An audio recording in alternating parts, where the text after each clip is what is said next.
All right. As a reminder, the first paper is due a week from today. So, if you haven't even looked at it, you might want to get on that. Less so much for you guys, but I'm worried that some of my online students aren't watching the videos. On that note, for you online students, the test, I'm going to turn it off today, so if you don't do it, you're not going to get a good grade. So I want to get on that. I can't think of anything else. Anything from you guys? No? All right. So, probably move this away too.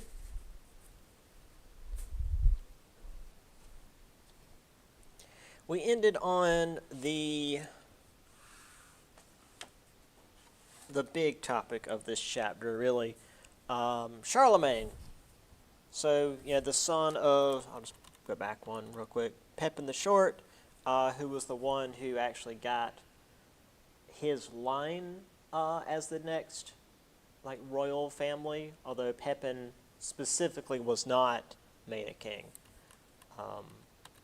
It was his son, Charlemagne, who became the new, technically became the start of the new royal line, the Carolingian line, supplanting the Merovingians. But the reason I mention Clovis as having been so important is it's because of the Merovingian line that the Carolingian line became what they were, and they already had the kingdom of the Franks, defined. But Charlemagne really, the next several slides are just Charlemagne. Really created medieval culture and really the medieval world. We had the first use of stirrups in Europe, which allowed for heavy knights. He gave them tracts of land, which is the beginning of feudalism, and also used the church as an arm of his government, which is going to be a major factor going forward in that the church wants more autonomy, and then the government wants more control of the church, and it just goes back and forth until Pope Innocent. Yeah, we'll get to him not next chapter, but the chapter after, and then there's a major changeover in Europe. But anyway, and then in 800, which again I believe was Christmas Day 800, he was crowned as the ruler of a new Rome, which obviously Constantinople wasn't happy about because they're like, we're still here. We technically are the continuation of the Roman Empire. How dare you make your own Roman Empire, even though technically they were the ones in Rome. But that's the whole thing. Let's see, does it have here on the... Yeah, here we are.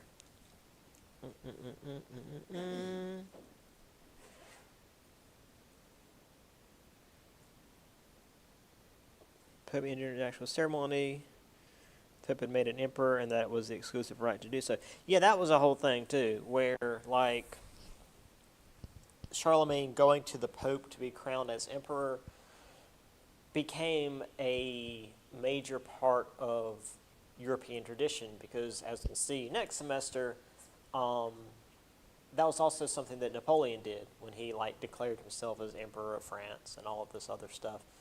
He specifically went to the Pope because the Pope was seen as this creator of kings. Anyway, so yeah, we've got this here. Do I have any other images? Yeah, Charlemagne's Empire, which again quite large. I think this is Brittany, which is why it's kind of its own thing. Yeah, Brittany, but this is where the Bretons lived. And then, of course, the Saxons and whatnot up here, and what would become, Danube. So this would become the start of Germany, but we'll get to that in a minute as well. So the culture of Charlemagne's new empire, his court was filled with learned men from all over Europe. They were advisors, administrators, etc. And compared to what we had before, where nobody could read and the only place of learning were monasteries, which is to say most of the people that were these learned men were churchmen, because again, that was the only real place to be able to learn to read and write. But this still brought this forward from really the ashes of what we saw at the end of the last chapter, where the West fell apart and even Constantinople was having its own issues. We start to see a little bit of an improvement in the overall society. We also had Einhard. He wrote Charlemagne's biography. He's actually very famous, just even outside of Charlemagne, due to the amount of like real specific writing he did. A lot of what we know from this era was thanks to Einhard. He was also in charge of the chapel in Aachen, which was Charlemagne's capital. So this chapel was not only like a major part of the church, but because of the way the empire worked, it was almost like a second palace for Charlemagne. And I've got images of this chapel because while it is pretty magnificent for the era, there's some rather amusing bits in there, which we'll see if you guys can pick that out. Also at this time, Caroline Minuscule, which was a standardized form of writing. The easiest way to compare it to today is basically this is like print. This is where you have each letter is separated from the one before and after it, as opposed to cursive where you don't have to even pick up the pen. You just, write it all together. This was important because, well, when you've been writing for days and weeks and months and years, you're going to just like leave the pen on the page and just write, and it makes things not so legible. So this Caroline Minuscule specifically made it so that things were easier to read. So we have The Life of Charlemagne by Einhard here. I think I've got some images of, this isn't quite Caroline Minuscule yet, but we're getting there. You can see where there's like specific, actually I think this is a page from The Life of Charlemagne, because I do have Caroline Minuscule specific here in a minute. But first, the chapel at Aachen, which, at a time when cities were being abandoned, this was a heck of a thing. I mean, not to say it's not a heck of a thing. It's really big and really pretty. Here's the insides. There is the thing about the architecture here that I want to see if you guys reckon. I don't know how much you guys are familiar with how architecture works, like structurally. There's something here that is not entirely necessary for the architecture. Can you pick it? Can you find it?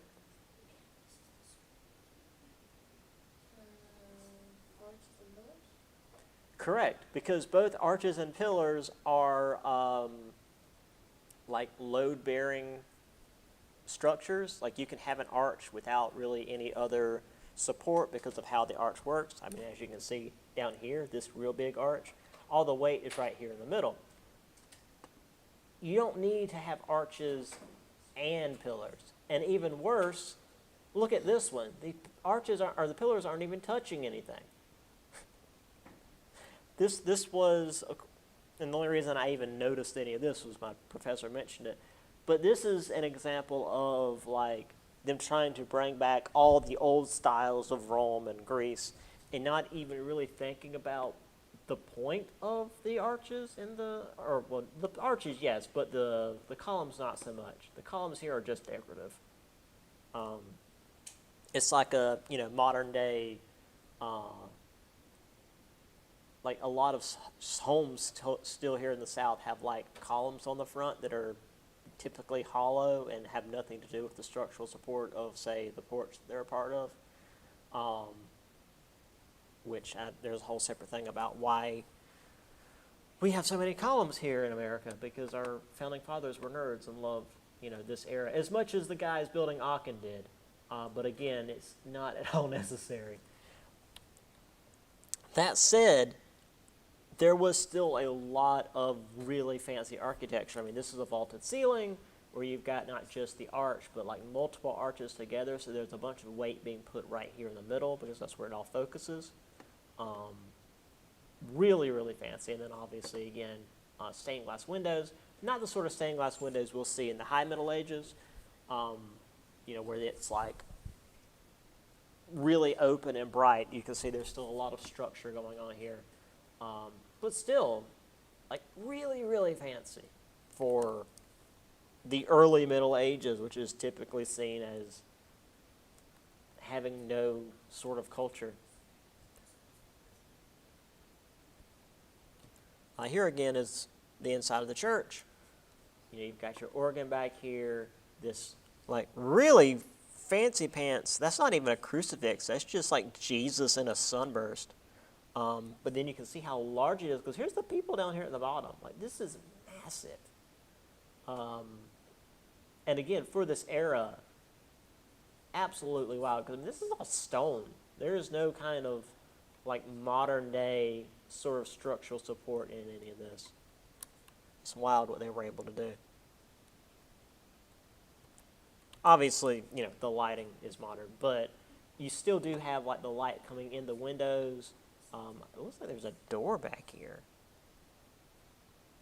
But yeah, we'll get more into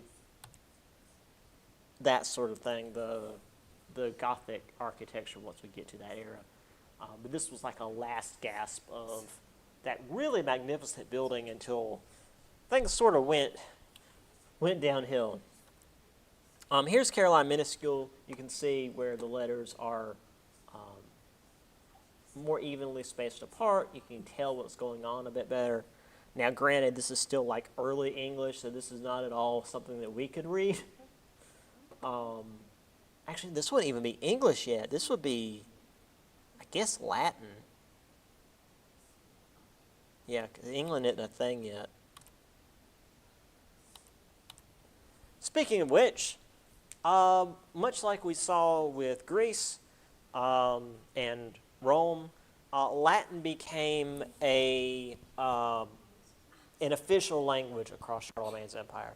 Not in the way that it was with Rome, where everyone had to speak Latin, but all the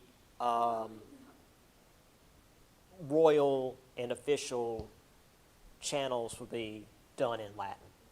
All the official writing would be in Latin.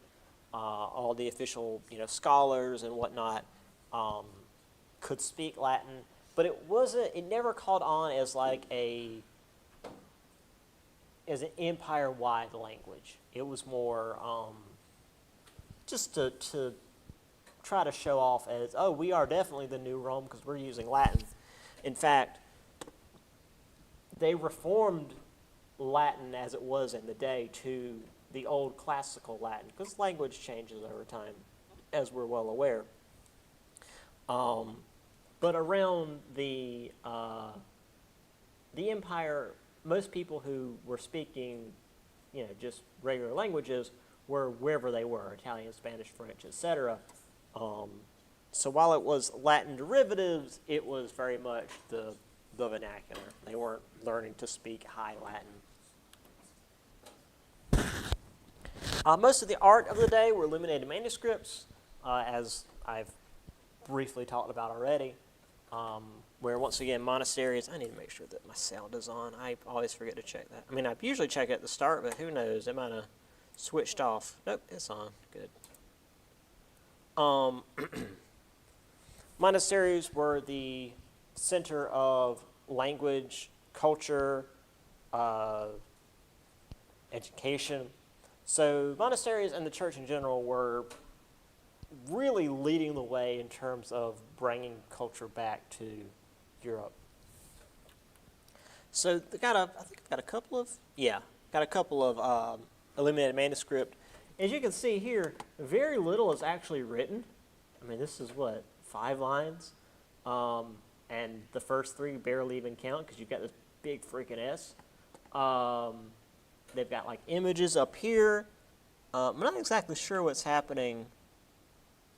It looks like, I guess, the church leaders gathering. It's important though, there's a dog in here. That's what's the important bit of the image.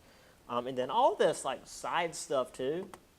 I mean, this, you're going a little overboard with your borders there, bud. Oh,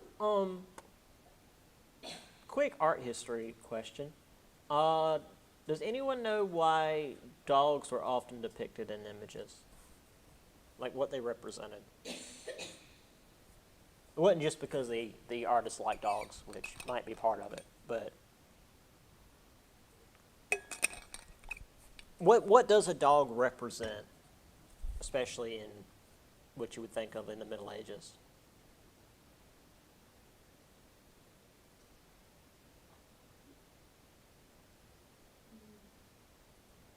Like, it's something good. Is something good? Uh, What is a characteristic that's often? Friendly? Yeah, you're on the right track. When you think of a dog, especially at a time when the world was still very dangerous. Safety? Loyalty? Loyalty. Loyalty specifically, you know, having a friendly dog that also, you know, will keep you safe. It was also part of it. But like the main thing is loyalty. It's in particular fidelity, which, you know, is just the Latin for being loyal. So whenever you see images with just a dog hanging out, unless it's that Protestant Reformation one, it usually is implying like loyalty within whatever's going on there. I mean, this being like a church, a group of scholars and whatnot, you know, they're loyal to the crown, they're loyal to the church, they're loyal to the empire. But a lot of times you'd see, especially as we start getting towards the more modern day, and by modern day I mean like the 15 and 1600s, and it would be even like images of families, you know, people working in a household, and the dog would just be like hanging out on the corner. That again implies like loyalty within the household, you know, fidelity among the married partners, etc. So anytime you see a dog like this, it's almost always about like loyalty and fidelity. Why is there a dragon down there? They were doodling. Actually, I joke, but the dragon actually represents one of the apostles, if I remember right. Each apostle had like a specific representation. I think one was a dragon, one was a lion, one was an eagle, and then the fourth was just like a dude. I don't remember which goes where, but I think this is like the start of one of the oh, my brain just shut off. The Gospels, that's the word. Yeah, that's where the dragon is hanging out. Speaking of, this is an image, a picture, a page, I should say, from the Book of Kells, which is the oldest, well, I shouldn't say oldest. It is one of the oldest and best preserved illuminated manuscripts we have. This thing was put together around 1000, and the monastery where it was being kept can't speak. They saw Vikings coming and knew they were going to get raided by the Vikings, so they went and buried this thing in the peat bog outside of the monastery. And the thing about peat bogs is the microbes that live down in them tend to basically eliminate oxygen under the peat bogs. So this thing was like all but stored in like a vacuum sealed chamber just under the ground for near on 1,000 years. And I think it was in the early 1900s, or it might be in the mid 1900s. People were digging the peat up to burn because the peat burns really, really well because, again, it's super dry, no oxygen. And they find this book that is just like a muddy brick. They brought it to, I think it was the College of Dublin. That's where it is right now. And over the course of like a couple of years, they gradually were able to restore it, get the dirt and mud off, and it's in really good shape. I mean, yeah, you can see the page here is brown, but you can still see all of the ink and the various symbols and what. I think this is like the first page of the gospel as well. I think it might be Matthew. I think that's supposed to be Matthew said. I don't know why he's part of this swirly thing. Again, there was weird stuff happening in the monasteries. But yeah, we've got the entire, like they've got the entire book.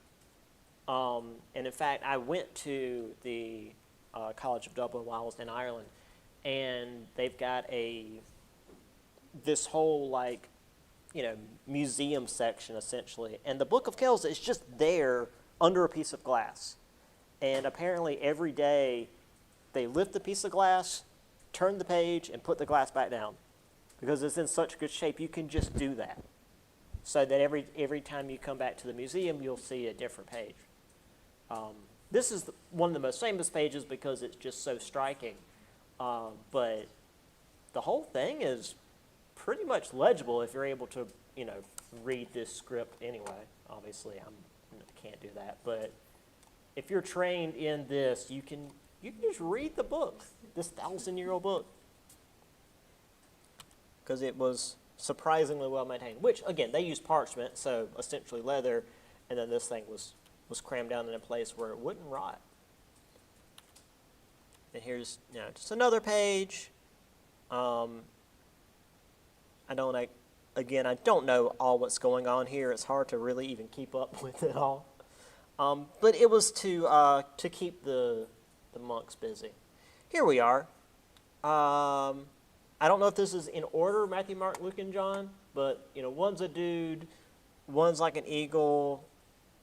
I guess this is a horse. I don't know. And then, or no, that's like two of them were birds. I don't remember exactly what it was. Again, the monasteries, the monks were bored and just needed to waste time, so they did a lot of doodling.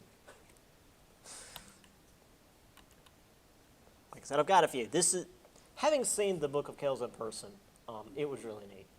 So there's a lot to it. All right. Speaking of the church, we have the 3 orders of Carolingian society, which we'll get into the 3 orders of medieval society later, but this is the early Middle Ages. So you had monks, bishops, and the laymen. Monks were seen as like the highest order because they were seen as being like closer to God due to being out in monasteries, and the only thing you do is doodle or pray. And so they were seen as having really devoted themselves to God, and therefore were seen as a higher order of society. Charlemagne and his son Louis supported monasticism and did their best to standardize the Benedictine law, which we talked about at the beginning of the chapter. So again, compared to like the Byzantine Empire that got rid of their monasteries, here in the West, they're really putting more money and effort into the monasteries to make them like a major part of society.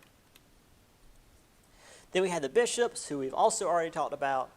For the most part, they were governmental employees, oftentimes were of noble blood, and due to being noble blood, they had been raised as warriors, because if you're a Frankish noble, you had to serve as a warrior for the king, even if you end up going off and being a bishop instead, which was still a pretty good gig. You just were no longer like part of the king's army. And then the layman, that's just everybody else. That's just regular folks, if you're not familiar with the term layman. A lot of times it's used today for like people who aren't professionals in something.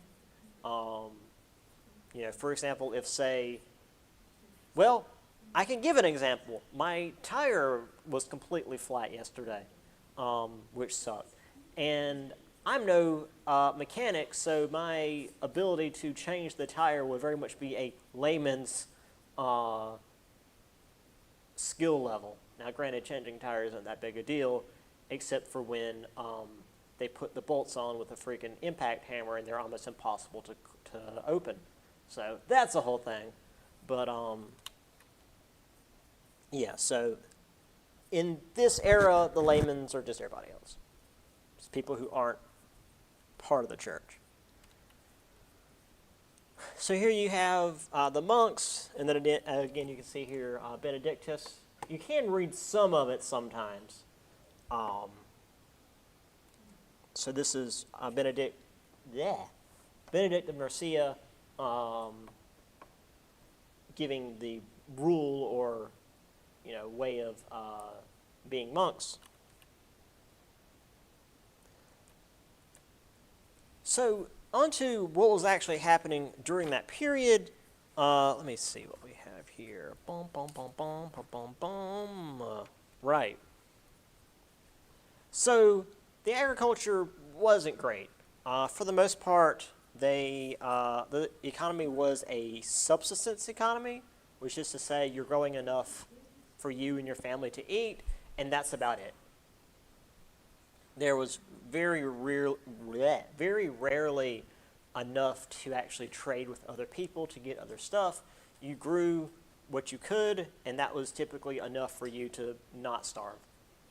Now, typically, there was enough that they could have a reserve for if there was a drought or a flood or whatever, and it screwed up the crops, so they wouldn't starve immediately, but it was still a pretty near thing.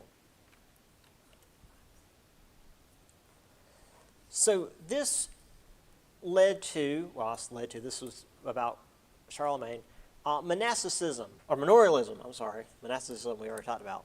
Manorialism, a plot of land was given to a king given by a king to a noble in exchange for, his aid. Now, we're going to talk about manorialism and feudalism, which are very similar. For me, the main difference is manorialism is more about the relationship between the peasants who work the land and the noble who own it. So it's, the manor. It surrounds the manor house where the noble lives. The serfs had their plots of land that they would grow stuff on and then pay a percentage of that to the noble, because the noble is supposed to be protecting them. Maybe. Oftentimes it would be on, a body of water so they could have a grist mill, and also there was typically a church on the land. But most importantly is the people living here and the Lord over them.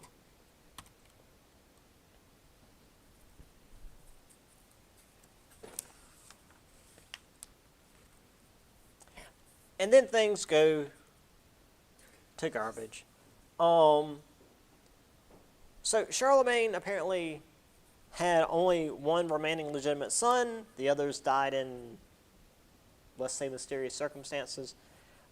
I'm joking a little bit, probably from the fact that they lived in like 700 AD and they just died of disease. So by 813, Charlemagne only had one legitimate heir, his son Louis, who he named as co-emperor. This was important in that Charlemagne wasn't even dead yet, but he was going ahead and be like, hey, this son of mine is the heir, and he's going to go ahead and be co-emperor with me, so when I kick the bucket, there won't be like a major transition. Louis, however, tried to do the same and name one of his sons co-emperor and the other two as kings of their own little, bits of land. But once Louis died, the three brothers split the land evenly and then fought over it. Which is to say, in 840, Lothar, who was the eldest of the sons, was not happy with having a third of like one of the largest empires in the world at the time, and fought his brothers to try to take it from them. This leads to the Treaty of Verdun, which is another very important part in creating modern Europe.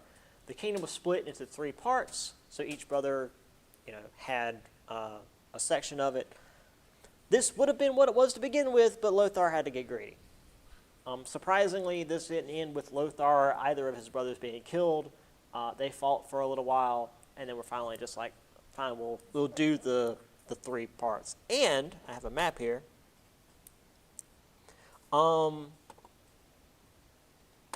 It's France, Germany, and Italy. I mean, yeah, the lines around here change a little bit over time, but this is it. This is like modern Europe. This is the three like big powers in like Central Europe at the time. Obviously, Spain's over here, but it's being controlled by the Moors, so it doesn't really count. England's up here, but it's Anglo-Saxon, so it doesn't really count. So yeah, this is what happened after the Treaty of Verdun. Well, technically this is the Treaty of Marsden, but don't worry about that. We're not talking about that. Yeah. So we're getting into the late 800s, about 900 AD. And we've got another group that's going to show up. So we've talked about the Germans. I briefly mentioned the Anglo-Saxons, over here, but they weren't ever really like a major problem with raids and stuff. What group of like medieval European folks have we not really mentioned yet?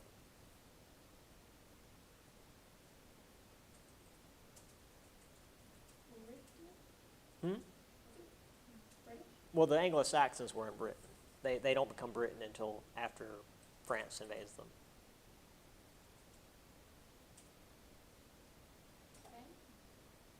The Spanish were still Moors. Well, I guess I did briefly mention these guys when I was talking about the Book of Kells. The Vikings. So due to the empire of, well, used to be Charlemagne, fighting itself in a civil war, Northmen, or Vikings as they're commonly known, set out from Scandinavia to take, well, not to take land, that's a little bit later, to raid parts of the empire, in particular Northern Ireland and Britain, and then even in western portions of the Carolingian empires. Now, this was not an invasion like, say, if, well, as we're going to see with France invading England, these were typically independent acts of piracy. Being a Viking is just like you're an independent raider. You go out and do your own thing.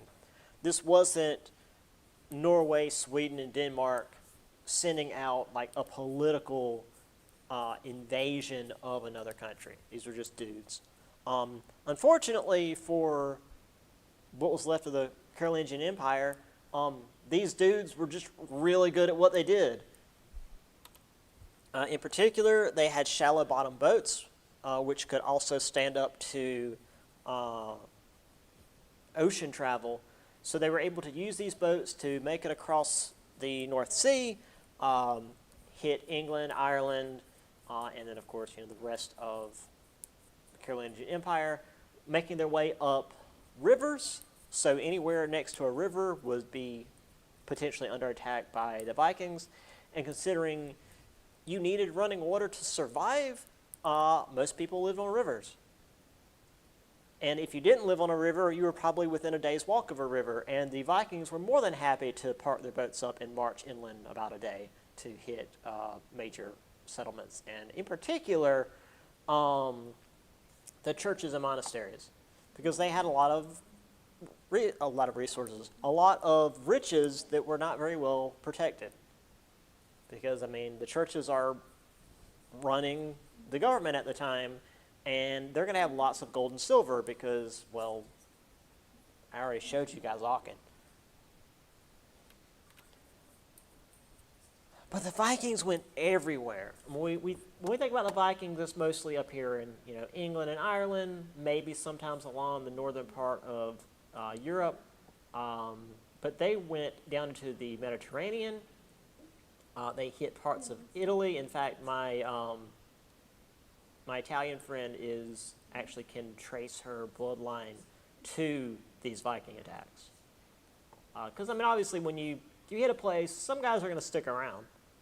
And their descendants, so they've got, there's Viking blood in Italy even. Sicily especially, even as far east as like the Black Sea. Wait, no, that's the Black Sea. It's the Caspian Sea? I don't remember which sea that is. Really far into Russia. Yeah, they were everywhere. I mean, they were hitting the Middle East. All sorts of stuff. Here we go. Caspian Sea, I was right. So, yeah, they mostly hit England and Ireland. Up here, in fact, the Normans are also, like, descended from Vikings. Well, the Normans later. As you can see, even down here, way east into the Rus states, which is the same modern-day Russia, Caspian Sea even. And then, of course, heading west, you've got Iceland, Greenland, and then even, they call it Vinland? Yeah, North America. So the Vikings were everywhere.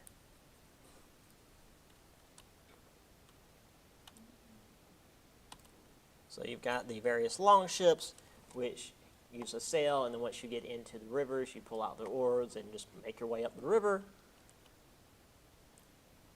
And that's from the Viking show, which I don't know, I don't think that's still a thing anymore. But yeah, they were really good on land, round shields, spears. They did a similar like turtling technique where they would all come together and lock their shields in and have their spears out. It was just really effective. Yeah, that was a thing on the History Channel. Anyway. What time is it? Okay. At the end of class, I will pull up that the Dark Ages documentary, because they have a thing on Vikings, and it's always really funny to me, so I want to show you guys that. But because, online, I'll have to wait till the end. So, Charles the Bald, not a great name, named Emperor in 875. He tried to reunite the Carolingian kingdoms, but didn't do so well. He died 2 years later.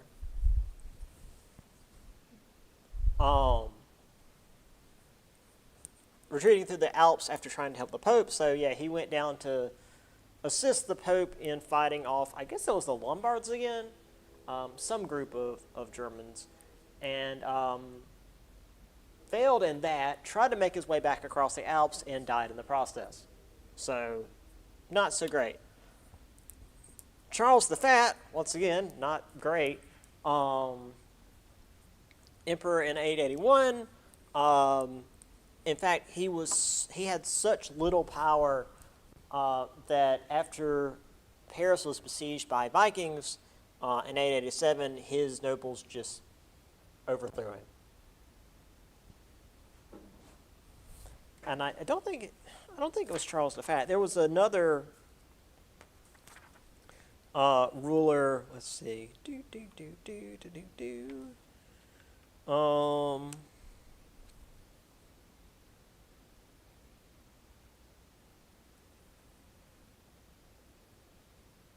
I remember I have a few resources. No, it's not here. There's a ruler we'll talk about later. I think it was in France, who had such little land that he had to get permission from his nobles in order to like travel, because once he left his land, he was on the land of another noble, and his power was so weak that he had to actually like get permission from the nobles to go through their land.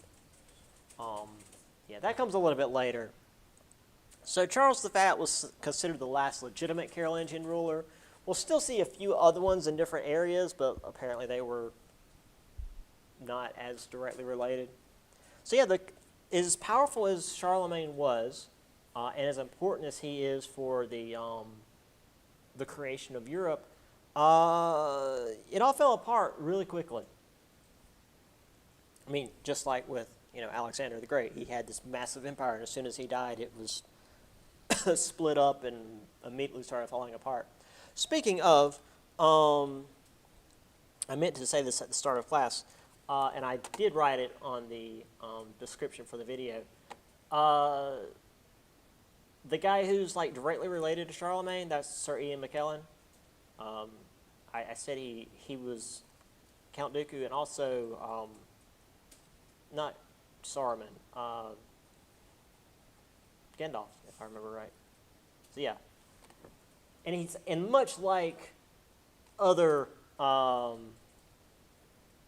really fancy pants actors from Europe, he was trained in classical Shakespeare, so it's really weird for him to be doing like superhero movies and stuff. He's like, whatever, I get to be a boisterous, I get to do boisterous monologues. That's basically Shakespeare. So there we have Charles the Bald and Charles the Fat. Not a flattering image of old Charles there.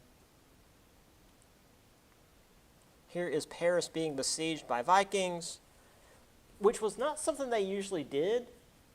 Like I said, they were big on hitting monasteries that were barely protected at all, just because it was a place to easily grab riches and whatnot. This was different. This was a major power play by the Vikings in the area, because they had been so successful that even though they again were not like an invasion force from Sweden and Denmark and Finland, Norway, they had created their own little mini kingdoms, and it led to rivalries and whatnot, and eventually besieging like a major city, if not the major city in France. And that's actually it for this chapter. We'll move on to the next one for a few minutes before we do the video. Yeah, the Carolingian Empire only lasted about 80 years, but as I said, it was extremely important in what we would have throughout the Middle Ages, as well as eventually even the modern day. Let's see. Kingship was tied to the church. Lines of demarcation we see in Europe were, very close to what was after the Treaty of Verdun with France and Germany.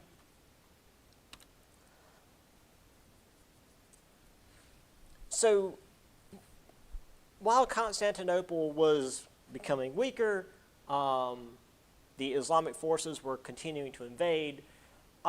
Western Europe was doing its own thing. It was no longer this Latin descendant of Rome, and it was not this Greek version of Rome over in Constantinople. It was doing its own thing. Now, while Charlemagne did try to, make Latin as this like royal official language, it never really stuck. Although we do have a lot of, the Latin languages that spun off from it. But Europe was becoming its own unique thing. And it was thanks in large part to Charlemagne. So, let me quickly move on to the next chapter. Chapter 8. Actually, hold on, let me look back at this real quick. Yeah, so, if I can do what I want to do here, this next test will actually be the next 4 chapters instead of the next 3, because it's all Middle Ages stuff, and it just works better to have these 4 in the same test. I think that's what I did. I'll have to look at the test to be sure. But that's how the book usually does it, and I believe I ended up going in and making the test this because it's... I'll just pull this up real quick. So there was the early Middle Ages, which we just did, the Romanesque Central Middle Ages, the Gothic High Middle Ages, and then the Late Middle Ages. So there's 4 chapters on the Middle Ages.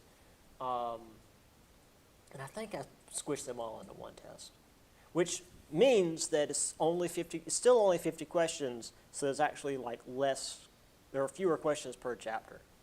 And so I have to focus more on the bigger stuff, so it doesn't mean it's more difficult.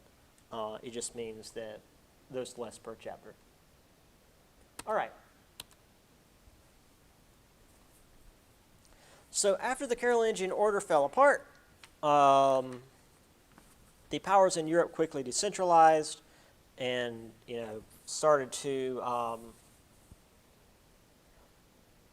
become what we think of a bit more today as the Middle Ages. So this led to vassalage, which again is something that Charlemagne more or less created, but it really became a thing once he died and the Carolingian Empire fell apart, and it was less about rewarding your nobles and more a way to keep your nobles loyal. So a vassal would swear allegiance to a more powerful man, a lord. They weren't really kings yet. And then in return, the lands will be given to each vassal. And some level of protection, usually political protection from the other vassals, because the vassals would often fight each other. This is what I was referring to compared to manorialism. Vassalage is the agreement between the vassal and the lord, whereas manorialism was the agreement between the lord, or well, the noble, and the people living around the manor. It's still about like trading land or giving land for military service, but it's focusing on different areas. So, as I said, the lords had power over others, but there were still a lot of dudes who claimed to be lords and were willing to fight other lords over it. At the most, they were petty kings. They claimed to be kings, but didn't really have the power or authority. Didn't have a whole lot of power, and very much were not considered legitimate. They weren't, descendants of Charlemagne, or went to the Pope like Pepin did, and have the Pope decide, well, you're doing all the king stuff, so you should be king. Some more terms just to go over real quick. The keep, or donjon, which is French for dominant point, was a stone tower that was erected within a fortification. So again, just think of any medieval fortification. It's the big part in the middle. Motte and bailey castles consisted of a motte, which was a mound of earth, typically where they put the keep, and a bailey, which was the outer wall that surrounded the land. It's like a really tiny garbage version of the polises from Greece. It's got the high point, which is now called the keep as opposed to the Acropolis. It's just much easier. And it's got this lower area, which is the bailey. Technically the bailey's the wall, but same idea. You got the place where all the important stuff is, and then everybody else is down here. They also typically had a moat of some kind. Moats weren't always filled with water. It's just, you want to invade, you got to go down and then back up, and it's... Excuse me. Ugh. It's a pain in the butt when you're getting shot at by arrows.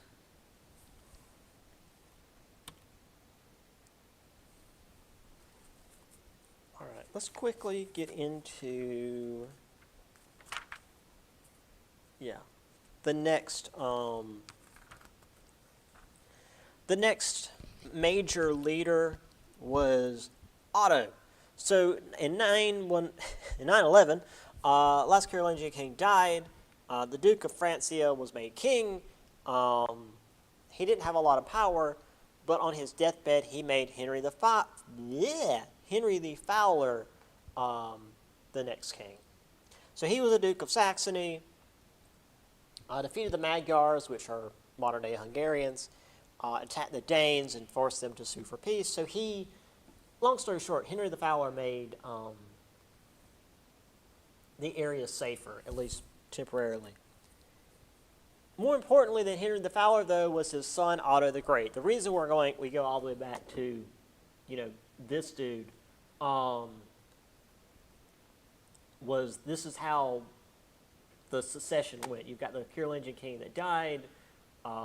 They made this dude king, who wasn't really that important, but he made this dude king, who still we're not really going to talk about, but he was the father of Otto the Great. So that's what that's about. Obviously, you're not going to need to do any lineage diagrams on the test. Anyway, Otto the Great took the crown in 936 at Aachen. Immediately, very important, because this is Charlemagne's capital. At Charlemagne's chapel, in fact. So this was at the chapel there in Aachen that I've already showed you guys. He decisively defeated the Magyars, which was a constant threat from the east. The Magyars were not quite like the Huns, but they were mounted horsemen, and that's a pain in the butt to fight. While they're not late medieval knights in armor with lances or whatever, they're dudes on horses that typically are really good with a bow. And when you've got a line of archers that can outflank your infantry, that's not great. So his major claim to fame, or at least at the start, was defeating the Magyars. And then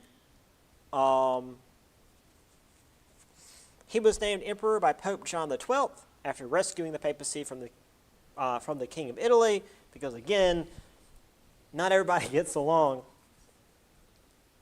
John was not considered the most admirable of medieval popes.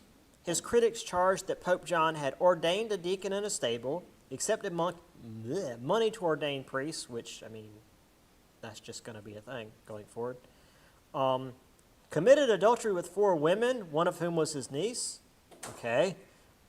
Turned the papal palace into a brothel, which is definitely going to happen. Blinded his godfather, castrated a rival, and was an arsonist, a drunkard, and a gambler.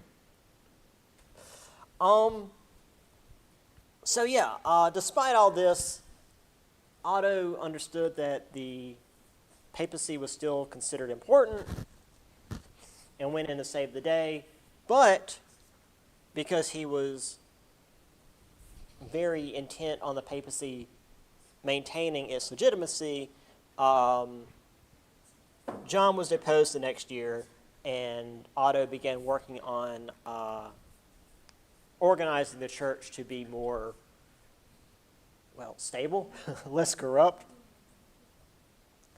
So the Ottonian system, the imperial powers were increased in order to control the church. They appointed bishops, priests, dealt with church lands. So the church was, like under Charlemagne, very much an arm of the government, which, again, going forward, it's going to flip-flop, because we're going to start having really powerful popes. Is it in this chapter? It is in this chapter. Pope Gregory, and I think Innocent is next.